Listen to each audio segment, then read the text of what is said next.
So hello, John. How are you? It's nice to see you. Nice to see you are okay, you and your family, with this situation, the COVID-19. You told me everything's okay with you and your family. It's nice Yep, to everything have is you here. fine. Yeah, nice to see you too, Andraini. Hope you're well. Yes, yes. It's nice to have you here on Plus TV. First time online. So it's It's a gonna be pleasure to be here. Yeah, interesting. thank So you for inviting me. So for the people who don't know you, Young Dog is one of those people that invest in Cabarete long time ago. He have Sure, the yeah. kite club school. It's a professional kite surfing school. So John, we're gonna start for this way. I want you to tell people how you come to Dominican Republic, why the North Coast, why Cabarete, and how is your experience here since I think 20 years already, right? 2001, I arrived in Cabarete, and for the first time, and I've Okay. been here full time pretty much ever since. So yeah, almost 20 years. I arrived here as a young man looking to do some kite surfing and enjoy my time here. And when I first arrived in Cabarete, I was just blown away by the conditions, the natural beauty of Cabarete. The wind and the waves is just perfect conditions for kite surfing, and also by just the local community. It was so welcoming and friendly to me, and really was an easy decision to make to set up my life and work and live here. I started working as an instructor, like many young guys do here, and then opened my kite surfing school, Kite Club, which is on Kite Beach. And so we've been running that ever since. And now, Yeah. besides the kite school, you also have a restaurant there. Yeah, we have a little restaurant there, which I run together with my wife and my partner Cameron, who helps out. We have a nice club situation there. A lot of regulars that come every year to Kite Beach and to Cabarete that just love the spot. But of course, at the moment, all of that is being put on hold until until we can open up again. And then also, we run beginner lessons there. We do kite surfing teaching, and also I work for the IKO, which is the International Kite Surfing Organization, who run lessons and instructor training, certify schools, that kind of stuff. This is So one of this yeah, is that's one pretty of much my my job questions. description, what I do. This is one of my questions. When Mm-hmm. we say a professional kiteboarding school, why? Mm-hmm. What are we talking about? Can you explain that? A professional kite surfing school. What does mean? What you have? You know, Yeah, because I sure. know you So you train people and you also give something that they can also train another people, right? exactly, yeah. So this is what IKO does: is it kind of checks the quality standards um, for kite surfers and kite surf instructors and schools. So, for example, a big part of that would be having safety standards. So, following safety rules and kind of etiquette, and making sure that the instructors are trained in first aid and know how to handle emergency situations like sea rescue and do CPR and all that kind of stuff. Schools have to have safe equipment, a rescue boat, these kind of things, and have permits, insurance, and those kind of things, like the water sports permit from the Ministry of Tourism and those kind of things. So most of the schools in Cabarete really follow these and are very high quality kite surfing centers. So we can all be proud of that here in Cabarete, that we have such a high level. And of course, all the the local guys that work for the schools often start off as beach boys, just helping out, pumping up kites for the Yeah. tourists and working for tips. And they grow up and become world champion kite surfers, and often go on to become professional athletes, or do the instructor course with me and become professional instructors. And that's kind of their career path as they grow up. So it's quite an important part of the Cabarete economy, kite surfing. everyone knows that Cabarete is catalogated like as the capital of kite surfing in the Caribbean Yeah, and sure. Yeah, the maybe in Caribbean. the Yeah, world, right? yeah. Well, the world. You know, there was for a long time there were two places that you had to go kite surfing. One was Maui in Hawaii, and Cabarete in Dominican Republic. So, you know, those two spots were the world famous spots for kite surfing. Of course, now it's all over the world. You know, there's people kite surfing in Yeah. every country you can imagine. Where there's wind and water, people are kite surfing. But still, Cabarete has a special place in everyone's heart as one of the original places. And of course, not just for kite surfing, but for the whole community that's here and the other things that you can do. And I mean, just a beautiful island to visit. So kite surfing is really important for the economy of the of town and also for the country. You Sure. know, I've been in some tourist area like England, South America, and the tourists of Dominican Republic, they always promote Cabarete as a kite surfing destination. So it's really important for the economy of the country, of course. So after this COVID-19, how Hmm. it's been things for you? Do you have many clients that have canceled or they they reschedule to come after these things? How is the situation for you right Yeah, well, you know, obviously we had a lot of people booked through the summer. So, you know, the government announced that they would be putting restrictions on activities and businesses in March, right? So, 20th of March or something like that. So we've been closed. The business has been completely closed since then. Obviously, a lot of people that had vacations scheduled had to cancel or reschedule. And actually, most people can't wait to get back down here. I've been receiving emails from people trying to book their holidays and say, when can we you know, when can we come, John? You know, when's the government going to open it up? What about hotels and restaurants? So there's a lot of people asking questions, and you know, there's the Dominican government released their like 4 or 5 phase plan to reopen. So, you know, that's what we've been focused on, you know, these last few months, getting ready for phase 4, right, which is hotels, restaurants, and general tourism, I believe, will be open again, which is July 1st. now? So So that's kind of, do you think mhm. we still have opportunity to have some activities in summer, or maybe we have to wait until December? Well, if the authorities allow it, of course, we'll be open. We'll have kite surfing, and we'll be open with business as usual. You know, the restaurant will be open, the club membership will be open. We'll have lessons running, and of course, all the hotels will be up and running. I hope in July 1st. You know, of course, the businesses will have to adapt to the new health and safety regulations. Yeah, The Dominican government have a really good website with all the information on there about, you know, making sure that, for example, you know, you don't have more than one person in your shop at a time. Staff must wear masks. Everyone's going to be washing their hands frequently. Every, you yeah. know, half hour or so you have to wash your hands, and all surfaces have to be disinfected. So, you know, we have all these guidelines from the government on how to open up our businesses and how to, you know, move forward with the new kind of health, you know, concerns. In your special case, in your location, do you have already some I don't know how to say in English, protocolos, some regulations when you reopen? Do you have already some regulations for people, how it's Some gonna be when regulations. you have Well, clients, yeah, how it's gonna be the teachers, the contact with the clients? Do you have some regulations already in Kite Club Pool for the reopen? right. Yeah. So of course, there's general regulations for all businesses that we must abide by. So you know, the ones that I mentioned before, and especially for the restaurant, like with dining and proximity with people when they're dining at the restaurant.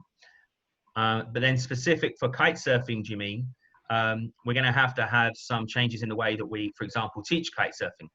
You know, often the instructors are very close to the student. They're standing right behind them. Exactly. So things like this, yeah, we're gonna have new guidelines for that. In fact, IKO has on their website a set of kind of guidelines for this. You know, where you can, you know, obviously keep your hands clean, disinfect, don't touch the student, or you know, have to handle their equipment. Kite surfing in itself is, you know, a sport, so it's not like soccer or baseball where there's a lot of people close together. You know, you're off on your own in the ocean, so there's not that proximity to people that maybe you'll have with other sports. So so independent kite surfing, you know, I guess if you have some rules, it would be kite surf within your limits. You know, don't try to do something crazy where you're going to need to get rescued or something like that. Kite surfing a spot where you know the conditions and you know the location, and you know you have some support on shore that know you're out there, and so if anything goes wrong, you know, you're not going to get into trouble. And then you know, just maintain safe distance from everyone. When you set up your equipment, you know, set up, go kite surfing, pack down, and go home. You know, don't hang around with big groups. You know, like we all like to hang around and have a beer, you know, our session. But obviously those things we're going to have to avoid. So you feel ready for the reopen? You think Cabarete is ready for the reopen? Well, I think, you know, each individual business will have to step up and come up with their own, you know, guidelines, their own kind of procedures on how to handle clients, right? So it's going to be a slow start, and there's going to be a lot of learning to do. You know, how we're going to handle this. Of course, you know, I don't think anything's going to go back 100% how it was before. It can't. So, you know, I think everyone in Cabarete is spending this downtime to prepare for the opening. You know, everyone's getting ready. You know, training staff on how to handle clients, and you know, cleaning everything down. So, for example, like for the kite surfing school, you know, we have these radio helmets. These are new radio helmets that I ordered, so the instructors can talk directly through the radio without having to be close to the client, you know. That's cool. So the instructor can be safe distance, can talk to them when they're on the water, on the beach, kind of giving them instructions without having to get so close to the client. So, you know, little things like this that every business needs to do to get ready for the opening. Of course, you know, everyone should check out their, you know, the WHO website. There's loads of information on there on how to handle this, and also the Dominican Corona website that has all the official guidelines for businesses to reopen. So if people want to have information about kite surfing in Dominican Republic, what is the website they have to search? Well, there's one which is the I believe it's Corona. I will send you the link, and you can put it in the coronavirusrd.gov.do. And also your website, right? You have information there too. Kite Club website. Yeah, so we're releasing on kiteclub.com. Yeah, we're releasing information as we get it. We get I do a blog, a weekly blog with information updated as we get it. So as soon as we get new words from the government, we'll let you know. So for example, today there was a rumor that we could open today and go kite surfing. You know, somebody had talked with the Ministry of Sports, and they were trying to get kite surfing, surfing, and all the other sports opened in phase 2, which was today. But you know, the local authorities said no, that's not the case. You know, that there's still no kite surfing, and so some people went out kite surfing, and you know, they are crazy to go to the water. They want to go to the water. Even me, I want to go to the water already. Like at first, I was so you know, like nobody can go to the beach. You know, we have to respect. But it's been almost 3 months already, so you know, it's healthy to go to the sea. You know, it's healthy as well to get outside, get some sunshine, and you know, be in the ocean. It's definitely healthy, and with the wind and everything, you know, you're, you're much less likely to get sick if you're outside in the open than, But in a close environment. do you know when is the official day that people can go for kite surf? So right now, even though kite surfing itself isn't specifically mentioned in the government mandate, July 1st is when they are planning to open tourism. So that means airports, hotels, restaurants. Okay, so and also at that time, I would imagine all beaches. So it's not So that I don't know if that means all official activities on date the yet. beach. For what it Well, is. that's the plan, right? So anything can change. I think they're monitoring very closely the number of corona cases that are coming in. Of course, as this graph keeps going up and up and up, that they may have to roll this back and say, look, we're not ready to open July 1st. It's going up higher and higher. Yeah. And to open the airports is maybe a mistake. So,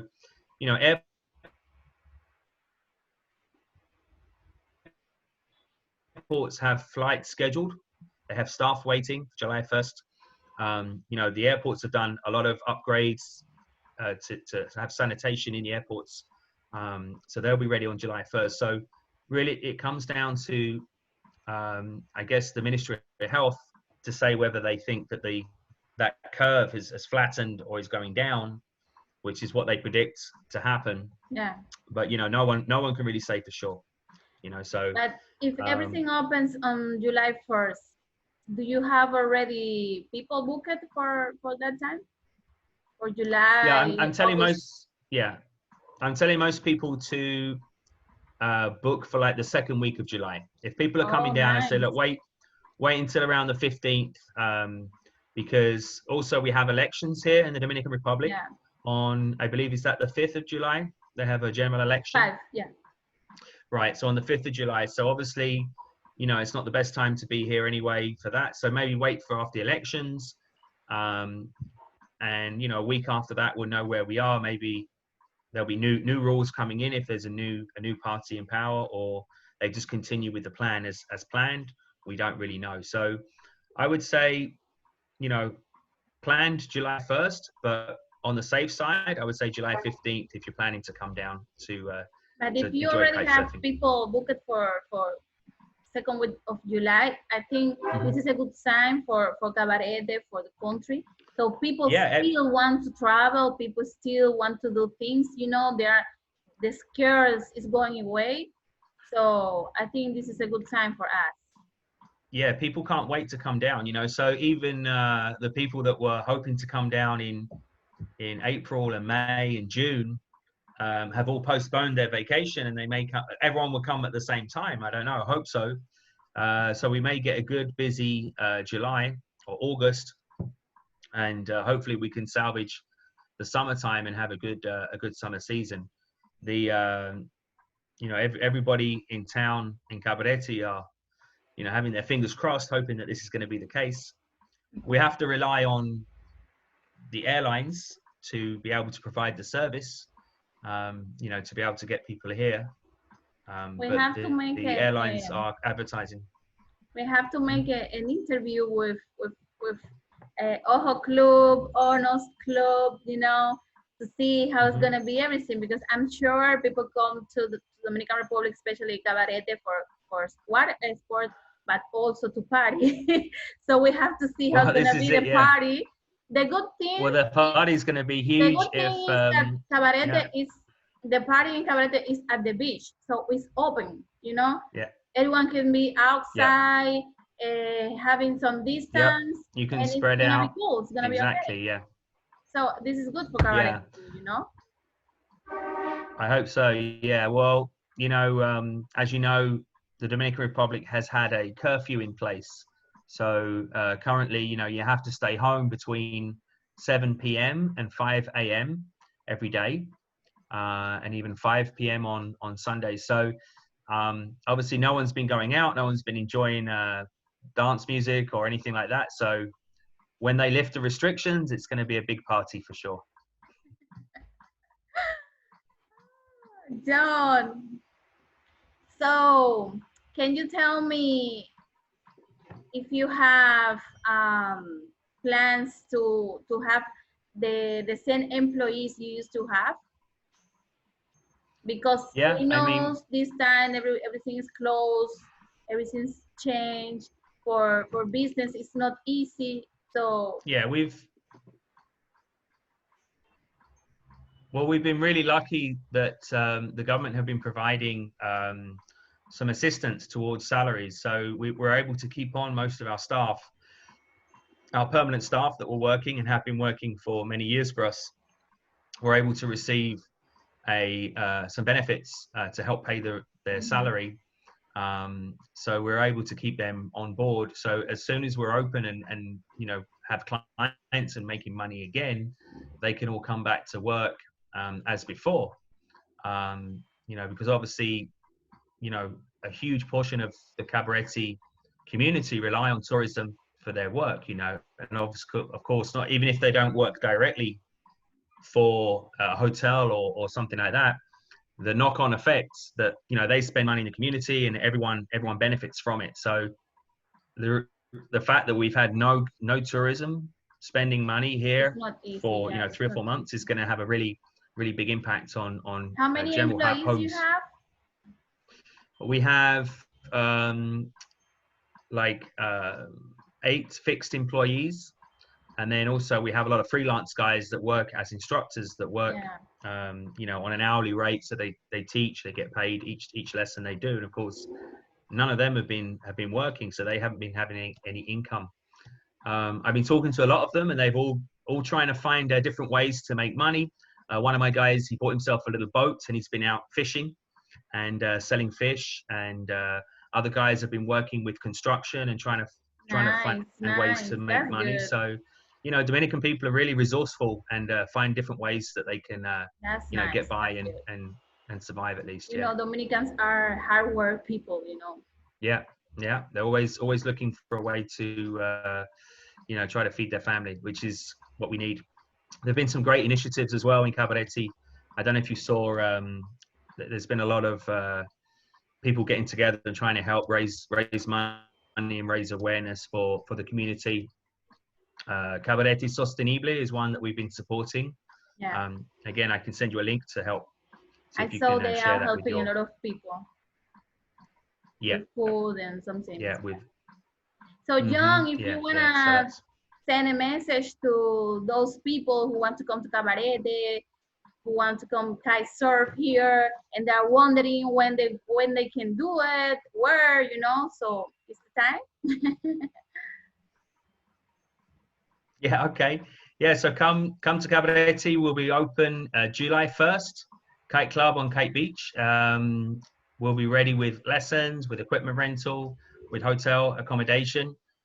Book your flights and come down. We'll be looking forward to seeing you. Yeah, for sure. We want to see you here. So book your flight for Cabarete. And you too, Andraini. You got to get back on the water. Before the COVID-19, all this theme, all this craziness, I say I'm gonna do a TV show in Kite Club, and I'm gonna go to the water and kite surf and everything. And then the COVID-19 came, so I have to do it. It was a promise, Well, so John, thank you. You'll be our first client.